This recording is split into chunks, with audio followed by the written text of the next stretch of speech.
back in our cozy little abode. What is up, people? It is me, Monster58, and welcome back to another episode of Monster Hunter World. Previously, we took on the task of trying to capture Zorah Magdaros. Ended up not being successful in that department. We did take a little bit of his, we did, fight him. And then we ended up running into a very terrifying new monster known as Nergigante.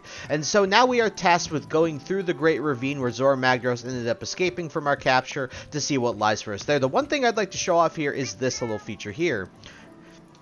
Housekeeper, I hear you caught some specimens of endemic life out in the field. If you like me, we can set them loose right here in your room. Just select which creature you'd like to release from the Place Your Pets menu, and they'll be buzzing and crawling around here in no time. But if I could offer one small bit of advice, I don't think you'd be too popular with your roommates if you set a dung beetle free in here. So you can actually place your pets, so you can select the stuff that you've captured, and then you can just place these guys around. So we can put, let's put like an omen fly out. Let's put one of them out, right? And then, yeah, you can just have an omen flying around here in your room as your little pet. So, with that out of the way, I think he has another thing. Salutations, Meowster. That was quite an operation, wasn't it? I'll agree you deserve some R&R, so we decided to provide you with better accommodations. Just select private quarters from the move to a new room menu, and you'll be whiskered away to an upgraded room. So, yeah, we can move to a new room here. So we'll go to our private quarters. Let's take a look and see what this has for us. As you can see, a very nice upgraded room for us. So yeah, this is very cozy, much cooler than the room that we once were in. So very, very cool. And then everything will carry over. It just is a much more expansive room now that we have access to it. So very, very pretty. And again, much more room than before. So let's go back to Astera, and we are going to actually talk to a bunch of people. Out in the Great Ravine. I'll tag along. Alright, let's talk to the commander. That black monster. We've encountered it in the past, Nergigante. Nergigante's arrival and subsequent disappearance always coincided with a certain event. That's right, the Elder Crossing. I had my suspicions, but the latest appearance proves there's a connection. It seems that we're not the only ones with a perennial interest in Zorah Magdaros. So yeah, Nergigante appearing is not a, it's a very understandable occurrence. Alright, provision stockpiler. Let's see what we got here. Hey buddy, we got some new products in stock. Now that the capture operation's all wrapped up, how about grabbing some supplies? And since you're heading out, there's never a better time. What do you need? So yeah, we can buy some new items. Got some bounce bombs, got the large barrel bombs. These will be very important to be able to pick these up, especially with a mushroom called the Devil's Blight, which we'll be running into relatively soon. So definitely consider picking up some of these, because these are great for end hunts. So basically what you'll do with large barrel bombs, a lot of people do this, is when a monster goes to sleep, if you get to that point, you set a couple barrel bombs in front of their face, and then you use your strongest attack on the bombs as well as the monster's head, and then you just do as much damage as possible, because it's the explosion damage on top of the damage that you do with the weapon hit. In addition to that, since monsters take double damage on the first hit when they are asleep, it is very, very good to do so. So very, very awesome stuff. Definitely really awesome. We have some more bait as well. Got a ton of different ammos for those of you bow gun users, as well as some coatings for you bow users. So after talking to him, we do have some botanical research here to take care of. So let's see what one of the researchers has to talk. The laid-back Bondus. Let's see what you got this time. Oh, you have come to talk to me? How nice. Actually, I have a little quest lined up for you. It's called Royal Relocation. I've been researching ways to cultivate more types of insects and fungi in the ancient tree, but the queen has planted herself squarely between me and the samples I need. Once you solve the problem, I can get right back to the bugs. Oh, you'll love the results of this research, I guarantee it. So we do have to actually hunt a Rathian, which is definitely important, because I told you we'd show one off, and because this is a very important quest line, I will definitely be doing this quest. We got some more exclamation points to address here, so let's get to those. So the first one we're actually going to do is at the workshop, because funnily enough we do have some business at the workshop. What I'd like to make is actually an Anjanath weapon, specifically a hammer. So we're going to go in and make that real quick and then talk to the armory over there. How's your gear holding up? Alright, let's forge a weapon. Let's grab a hammer, and we can do a bone hammer here. We have plenty of monster bones, 143 of them, so pretty freaking awesome in that sense. Are we going to equip this now? Yes, we actually will, because our next quest is pretty damn good in that sense. Okay, let's go to upgrade, and then we'll go to now the hammer, and then we will upgrade it once here, I believe. Yep, once here. We have ones for the Baroth. We have plenty of Baroth materials from the amount of frickin' times we killed them. And then the Anjanath Blazing Hammer. The reason I'm going to make this, you'll find out soon enough. So we'll go ahead and do that. Very, very cool. Very happy that we now have this hammer. Next thing we're going to do is, like I said, talk to the armory. Let's see what she got for us. Welcome, Fiver. Here you're off to an unfriendly locale. It seemed only fair I stock some new products and you can arm yourself for the journey. Hope you find something you like, so care to have a look. She just has some new weapons and armor and stuff like that. Doesn't really matter. I do not ever recommend you buy any of this stuff. It's just, yeah. It's just so pointless to buy it when you can just craft it. Like, if you're in a pinch, maybe, but nah, it's whatever. Alright, let's talk to the Meowscular Chef. That's what he asked for us. Interested in bulking up the canteen with more ingredients? Now that's what I'm talking about. Take care of the quest of getting yoked in the forest, and we'll get that menu 6-packed with ingredients. The canteen can't get yoked if I don't have that yoke. So go get my protein. So, first things first, we're actually going to head to the Great Ravine and explore what lies for us there. I would do those side quests, but I kind of feel that it's a little bit better to do this first instead. So, let's go ahead and talk to the handler. Hey, partner! Come on, Pard, let's head out in an expedition into the Great Ravine. Ooh, I'm getting goosebumps. So I'll post a new quest here. Actually, I think it's just, yeah, we just go out, right? So we're going to go ahead and eat our meal real quick before heading out. Do that. And now let's head over here. Expedition, and let's go to Le Great Ravine.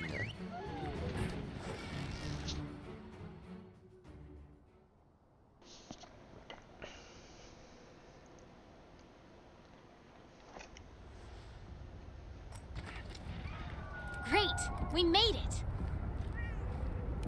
Let's start by finding a way forward.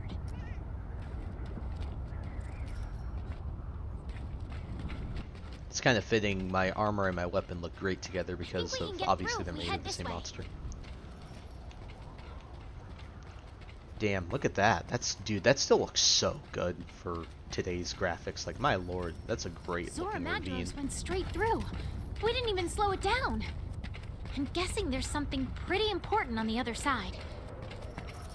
Yes, when you build a wooden barrier to fight against a monster that has a volcano on its back, I'd say that it doesn't really care about getting slowed down there. Look at this massive fissure it made.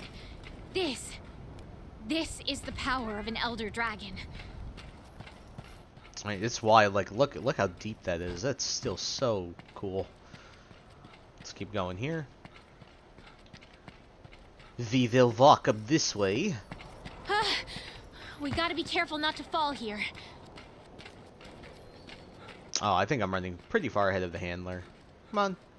Catch up. Mustard. Think we're getting close? Bad joke.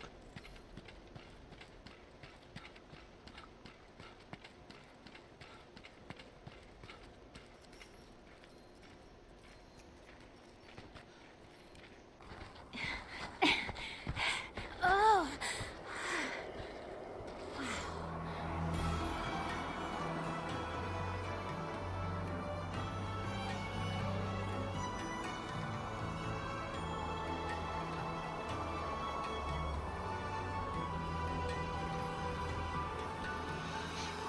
Race you down there.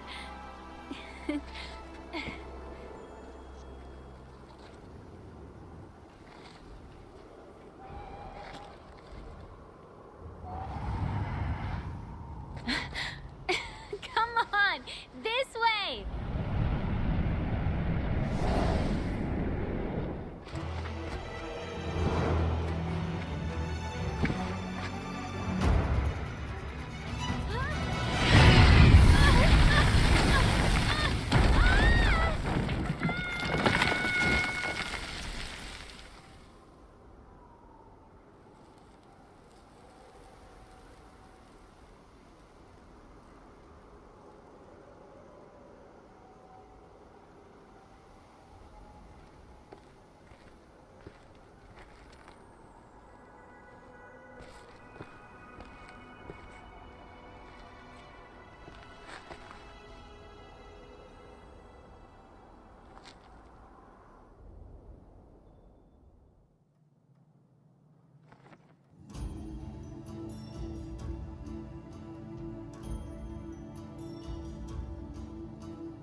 You awake?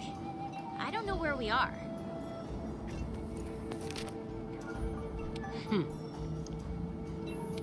Oh, hello.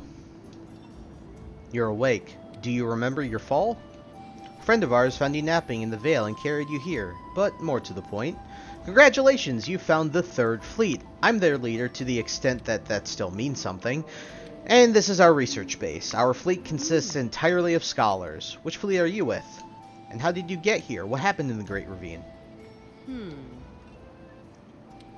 I see. So this Zorah Magdaros was the latest Elder Dragon to make the crossing, and it breached the Great Ravine when you tried to capture it? Well, I suppose that after all this time we may get to finally do what we came here for. I must say that I'm stimulated. Well then, let's not waste any time. We need to pick up Zorah Magdaros' trail. An expedition to the Coral Highlands might be fruitful, wouldn't you agree? For obvious reasons, that is what we call the surrounding area. A nice, thorough expedition should reveal the Highlands secrets. It's a good idea, is it not? I know it's a good idea. I came up with it. Now go, quickly. Doing a Welcome to expedition into the Coral Highlands sounds like a good idea to me.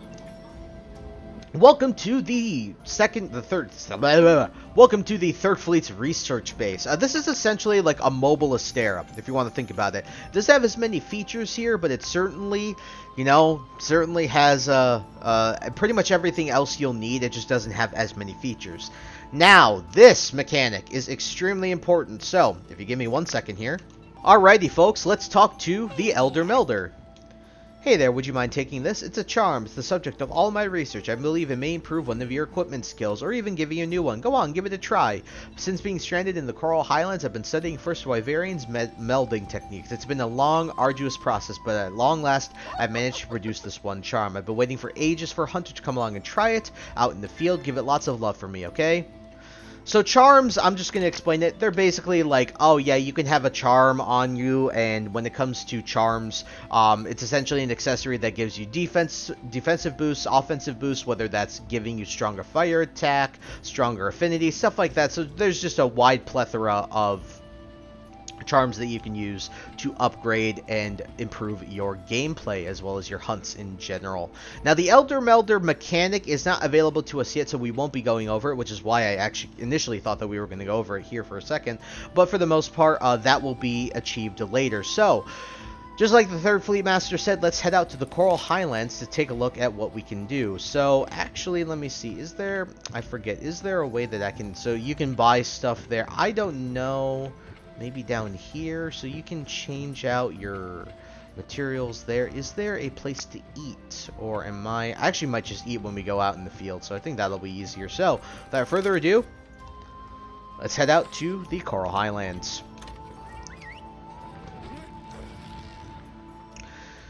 And I didn't mention this, but Coral Highlands, our third major area in Monster Hunter World. In my opinion, the prettiest of all of the areas.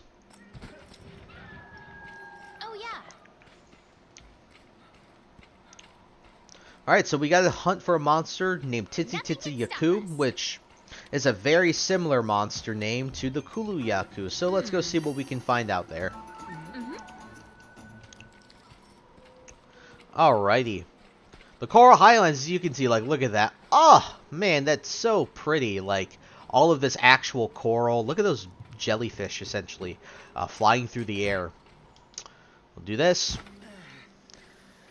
Alright, let's see if we can capture some endemic life around here. So we have these little, like, hummingbird things. There's Kelby right here, as you can see. Now, you saw that there were, like, little, like, tentacles popping out of the ground. Well, let me see if I can find another set of those guys.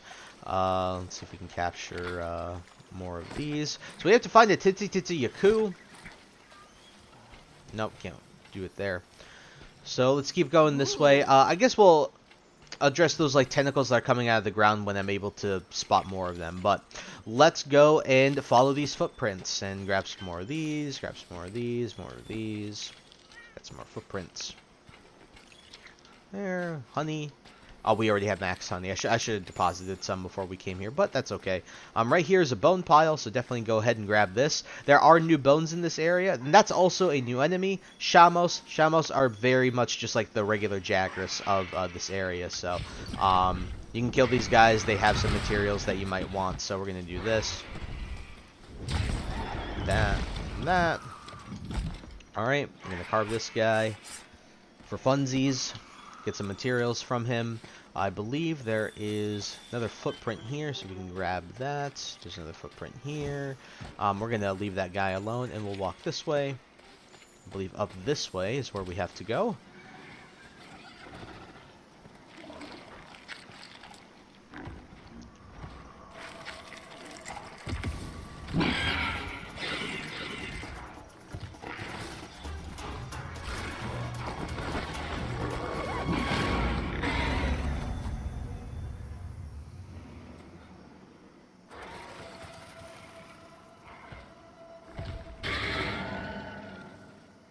Here's the Tzitzi-Ya-Ku of the Coral Highlands, very similar to Ravine. You're actually not required to fight this guy at any point in the story, as you can see here. We're only actually required to sight one, but I'm actually going to go ahead and kill one of these because his materials end up, you know, working into weapons and whatnot. And I'm still finding a time for Ravine. Don't worry, we will kill a Ravine at some point. But since he is required in some optional quests and is a Coral Highlands mainstay, I will discuss the Tzitzi-Ya-Ku. Now, this guy is weak to thunder and ice, and he's neutral to all else, so bring any element weapon, you should be perfectly fine. Weak point is the head, and specifically those antennae, but sadly you can't cut anything off like the tail or whatnot. The main gimmick with this guy is, as it's sort of implied in the cutscene, this guy is a mobile flash pod on top of his head using his antennae. He'll charge up for a couple seconds to like wind up like twice, and then the third one, bam, a flash pod in a cone in front of him. So to avoid this, there's two things you can do. Either be behind him, or in addition, you can also just turn away from looking directly at the, you know, the blinding light. And the issue with this is that if you guys know the character Cassiopeia from League of Legends, she's very much a Medusa character, and so Medusa's lore is obviously she looks at people and they turn to stone, and so Cassiopeia's ultimate ability in League of Legends is called Petrifying Gaze. Any characters that are in a cone in front of her when she uses this ability and that are looking directly at her will be turned to stone for a couple of seconds. Very similar here, but obviously what I'm going to try to get at here is that sometimes you'll be turned like most percent of the way away from Cassiopeia's face, but she'll still stun you and turn you into stone. Same thing with this guy. Sometimes the hitbox can be finicky, and even though your character model will not be looking at the light, you'll still get blinded. It works exactly like a flash pod does, so it'll blind not just small monsters, but big ones as well. And so if there's a flying monster and then Tzitzi-Ya-Ku comes along, bam, it'll knock him right out of the sky, give you a free knockdown. Other than that, this guy is a complete joke. I actually find him easier in the Tzitzi-Ya-Ku because once you break those antennae, they become completely useless, and he can't do anything but swipe at you with his claws, bite you with his mouth, jump at you, kick you with his feet. That's really it, and they don't do that much damage. On a side note, he is a Velociraptor design, and dinosaurs are cool. In addition to that, the purple is very, very nice. But yeah, a joke otherwise. Whoa.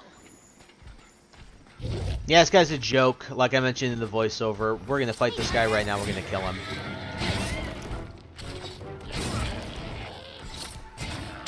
Shoot him into the wall there. I'm just going to go for the head. This. Boom, boom. Let's see if we can do a sliding attack. The sliding attacks here are really useful. Boom, boom, boom, boom, boom, boom, boom, boom. Yeah, we're never required to actually hunt one of these in any main story quest. Again, here we're just required to actually sight one, so and grab this. But yeah, it does look cool. I don't deny that, especially his antennae. They do look very cool. But other than that, yeah, this guy is like, eh. 3. Oh, he's gonna jump on me. Nope. Oh, there's the jump. That's what I was waiting for. Of course, you wait for it and you don't see it coming. Oh. See, if we stand like this, like that behind him, he can't actually do anything. And that's what I'm talking about with, like, he'll do it like 3. He'll go like 1, 2, 3. And then there you go. Alright, we got a good mount on him. Let's get his face. Stupid Velociraptor. And then we're gonna go for the juicy hit here. 2, 3. Boom! Oh wait, isn't he? Really? Again? I believe his antennae might be fully broken. Could be a possibility. I think the way that you can tell they're both broken is when they droop on his face. Kind of like droopy-eared dogs, if you guys know what I'm talking about there. So kind of like, I think bloodhounds are in that as well. There's another type of dog I'm trying to think of that I can't quite remember their name. Oh, nope, they're still active. And boom, boom, boom, boom, boom.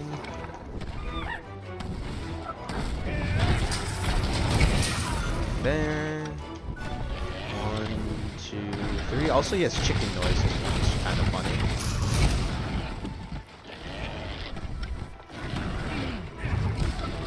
Oh, whoops.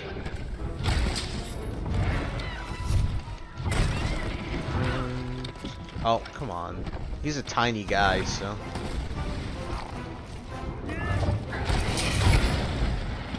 Oh, wow, knocked him out again. Damn, dude, you're getting riddled.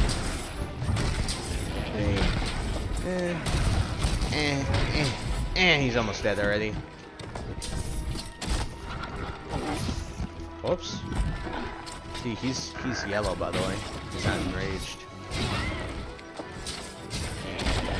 Wallbang. 1, 2, 3. Boom, boom, boom, boom, boom. And here.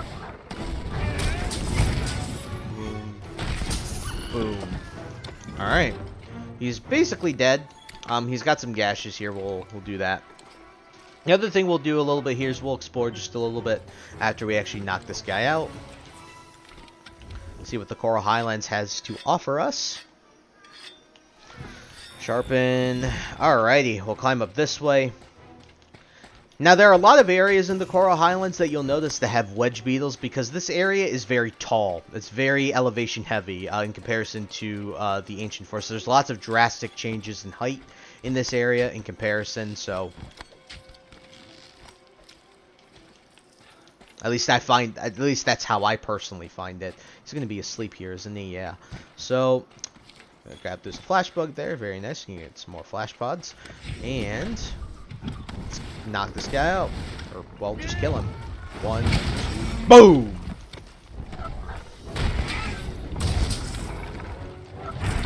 Bink. Bink. Bink. Bink. 1, 2... Come on, die already, dude. You're almost dead. Oh, yep, there. Now you can see his antennae are completely useless, and he is very helpless. Besides doing stuff like that. Dead. Nice. Very, very good. Let's grab this bone pile, and then we'll carve him up, and then we will go and explore a little bit of this Coral Highlands.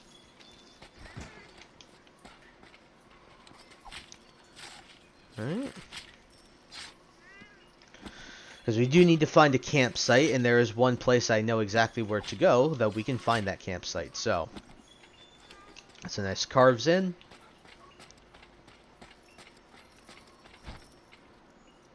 Go down here. Actually, we're gonna go this way. Ooh, these little chunkers. Oh, damn it. You can capture these guys. And angler. Very similar to how, if you guys know what anglerfish are, those are basically anglerfish here. Except they can live on land for a short amount of time. Walk down this way. As you can see, again, very pretty area. Like, it wouldn't be pretty if it was named Coral. If it wasn't named Coral, so... We're gonna grab some more bones here, because obviously we're gonna want some more bones. There's a lot of new stuff that we get access to now that we have access to those, which are coral bones. So, there was a bunch of like stuff we couldn't upgrade in the past until we get coral bones. In addition, you can sort of imply at this point that mining outcrops also work the same way, that there are ores that we have not gotten access to until we got here to the Coral Highlands, so we'll be sure getting those as well. Walk around. Usually Shamos like to hang. Yep, there's a bunch of Shamos over that way. Walk through here. Very similar to like the plants and stuff. We do have these... Have you ever seen anything like this? Has anyone? Come on, let's go exploring. You have like these conch shell thingies. This is probably the prettiest area in the Coral Highlands right here. And you'll be fighting a fair bit of stuff in this area, just to forewarn you. But yeah, you will be fighting stuff in this area. So, definitely go and be wary of that. Now we'll head up this way. I believe there was something there, but I don't want to spoil it because I know exactly what that thing is. We're going to have to be required to fight that thing very, very soon. And I mean soon, probably this or next episode, more than likely next episode. We'll climb up here. And there's some mining outcrops down this way, so we're going to go yoink these real quick. Like, look at that. That's so cool. And look at all these, these are obviously coral, but it's just really wild to see all this around here. So, let's see what new ores we got here. You have coral crystals as well as aqua core ore. Those are unique to the Coral Highlands, and you will need those to upgrade and forge some new equipment. So, definitely pick all of that up that you can. There's one more down here. 1, 2, 3. I believe there's at least one more around here. Is there not? Is it in there? Oh, it's not back there, is it? I thought it might. Let's crawl through here, because we can crawl through here. It's not here, is it? No, it's not. Okay. Alright, crawling back through here, where we actually have to head is up this way. You got some vigor wasps here, so definitely be wary of those when you're fighting monsters in this area. This is another area where you'll be fighting stuff pretty often. And then we do have a wedge beetle here, so instead of climbing up, we can just wedge beetle up, and we're good to go. So I got some gashes here, maybe from that one blue thing we saw earlier, that big blue dragon wyvern thing in the lure. Alright, so she marks some places that she thinks are good campsites, and obviously the one place that we're going to is very close. It's right over here, actually. Ooh, looks like there's that monster. The monster we ran into earlier. Must be the big boss around these parts. Yep, and it definitely is. So we'll head in here. Alright, so these guys here, they're called wigglers. To capture these guys, you have to crouch and essentially be at eye level with them, and they can make some funny stuff. So we're actually going to go ahead and capture one of these now. Like that. And you'll see a bunch of these guys around. Yeah, creature from the Coral Highlands matches its eye level to put it at ease, allowing you to approach it. Yeah, because they get scared very easily. So, alright, let's crawl in here. I think we could build the camp here. Let's ask the head honchos. Sounds like the research base has a new guest. Want to go back and check in? And maybe grab something to eat? Yes, ma'am, and that is all we have for the Coral Highlands for the time being. There's still a good chunk to explore, but we'll be exploring that throughout the next episode. So, no worries there. Let's return from our expedition and head back and report to the 3rd Fleet Master.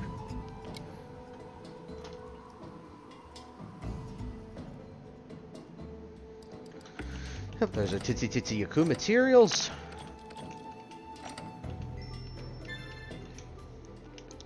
There we go. Yep, and we even got, because we did a little bit of the, because those coral gathering points, very similar to the cacti or the flowers or whatever in the ancient forest in the Wildspire Waste, that is their version. And because we were able to get one of those, we did get a canteen ingredient for it for free. Again, like I said, it's just all chance with some of these canteen ingredients, so. I see that you've returned empty-handed. A shame. Yo. Anyway, you have a visitor. Well, look who it is, my 2 favorite hard workers. The 3rd Fleet Master here tells me went on an expedition to the Coral Highlands searching for Zorah Magdaros clues. She also tells me that there's this rotten veil way down beneath us, which gave me an idea. If we want to be able to access the veil, we'll need a means to get down there, so I propose that we resurrect the wrecked base. As in, rigging it with balloons and to recover it into an airship, and the leader here is all for it. I've missed that completely. From the air, we'll be able to survey the rotten veil unimpeded, and hopefully that's where we'll pick up Zorah's trail. The airship engineer said he'll take care of the airship. That engineer we talked to a few episodes ago. Construction, all we need to do is deliver the goods. According to the scholars, materials from a monster called the Paolumu are just the ticket. If we take care of the Paolumu hunt, that'll free me up to go look for some secondary materials. Deal? Oh, and here, the old man said to give this to you. It's a specialized tool made using materials from the local monsters. They had a handful of biosamples kicking around in this area, so they decided to put them to use. The old man said he hopes the new gear helps you out in the field. You'll put it to good use, I'm sure. Well, let's get to it. Good luck. The glider mantle. All of this is amazing. So the glider mantle is a new mantle that we have access to. Essentially, there will be pockets of air that rise from the ground, and in those pockets of air, what we can end up doing is you can use those to essentially glide up in the air and get a free mount. A lot of people do like to use these, the glider mantle as a form of equipment, because getting those mounts makes it that much easier when you're gliding up in the air. So yeah, we got a few exclamation points. Let's see what these people have to say. So the Third Fleet resources. Oi, what do you want? Oh, sorry about that. I thought you were that loudmouth Smithy vendor kid coming up here to annoy me again. Anyway, welcome to the finest resource center around. Well, I guess it's the only resource center around here, but none of that matters. So let's get to business, eh? Care to have a look? So yeah, this is where you can complete and register your bounties here. Like I said, it's basically a condensed Astera. So think of it like that. Man, we completed a ton of crap. Holy cow, holy cow. Alright, let's actually register some more. Yeah, let's just kind of go here. We'll do that. We'll do this as well. We'll do that. And let's see, can we actually... No, we cannot. We got one more here, so let's just get all of them. Alrighty. Can we complete? Wait, are they? I was gonna say, can we complete deliveries? No, we still need a Tzitzi-Ya-Ku hide, so we'll definitely need to go hunt one more of those guys. Let's go down here and talk to what this person has to say. I believe this is the armory here. What's up? Smithy vendor, yeah. Alright, it was just big brain types out here. The place really isn't kitted out for crafting, especially the whole fire part. So they got me running orders back to Smithy and Astera. If you need anything, I'll grab it for you. Seriously, whatever you want, just hit me up. So, you need something? So, yeah, you can actually make equipment here, which is also very, very cool. So, yeah, I know that was a bit of a short episode where we didn't really do too much, but we did end up visiting the new area, the Coral Highlands. We also ended up taking on the new monster, the Tzitzi-Ya-Ku, killed one of those. And, yeah, I think that is the good stuff. Actually, the one thing I will show is the armor here. Sup, player? We do have some new armor. So here is what the Kadachi armor, I never showed this off, so yeah, this is what the Tobi Kadachi armor looks like. This is what the Giratodus armor looks like. It actually looks really cool. And then here is the new Tzitzi-Ya-Ku armor. Yeah, it's okay. Well, the purple does look very cool. And then you do have a Shamos like eyeglasses, which are, you know, the helmet. You do have a new sort of high metal armor set. You do look a big chunker in this though. So yeah, very, very cool stuff. Just wanted to show these off. And so I think that's where we'll call it for this episode. In the next episode, we will head to the Coral Highlands and take on this new monster called the Paluma. In addition to that, we will also be taking on a good amount of those side quests. So the side quest that the laid-back botanist gave to us, as well as the side quest given to us by the Meowscular chef, and then we'll be heading to the Coral Highlands to take care of this Palumu. But with that out of the way, I think that is about it. So I thank you guys so much for taking the time to watch this video. Please like, comment, rate, and subscribe. Share this video with your friends. Also follow me on the socials. Those will be linked down in the description below. And with that, guys, I once again thank you so much for taking the time to watch this video, and to catch you all in the next episode. Hope you guys have a wonderful day. Peace. High ambitions and the right mind can take you so far. It's like you lived a few lifetimes. Take off from a break off from the weak minds. They can stay soft. You can change lives.